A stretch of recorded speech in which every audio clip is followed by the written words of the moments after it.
ప్రభుత్వం అందిస్తున్న సంక్షేమ పథకాలపై ఎల్లో మీడియా దుష్ప్రచారం చేస్తుందని మండిపడ్డారు AP government employees federation chairman Kakarla Venkatramireddy. Doctor BR Ambedkar Konaseema జిల్లా అమలాపురంలో జరిగిన గ్రామ వార్డు సచివాలయ ఉద్యోగుల రాష్ట్ర కార్యవర్గ సమావేశానికి ఆయన హాజరయ్యారు.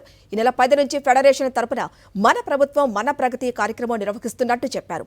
కొన్ని పత్రికలు చేస్తున్న దుష్ప్రచారాన్ని తిప్పికొట్టాలన్నారు.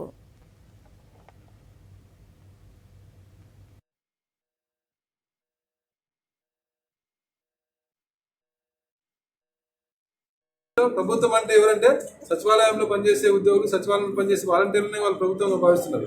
అంత కీలకమైన స్థలంలో ముఖ్యమంత్రి గారు గ్రామ సచివాలయ ఉద్యోగులు కూర్చోబెట్టారు కాబట్టి వాళ్ళు కూడా ఆ బాధ్యతను, గురుతర బాధ్యతను సక్రమంగా నిర్వర్తించి ప్రజలకు మెరుగైన సేవలు అందించి ప్రజల్లో వాళ్ళు మంచి పేరు తెచ్చుకోవాలి. అలాగే ప్రభుత్వానికి మంచి పేరు తెచ్చి వాళ్ళకు ఉద్యోగాలు ఇచ్చిన ముఖ్యమంత్రి గారికి కూడా మంచి పేరు వచ్చేలాగా వాళ్ళు పనిచేయాలని చెప్పి విజ్ఞప్తి చేస్తున్నా.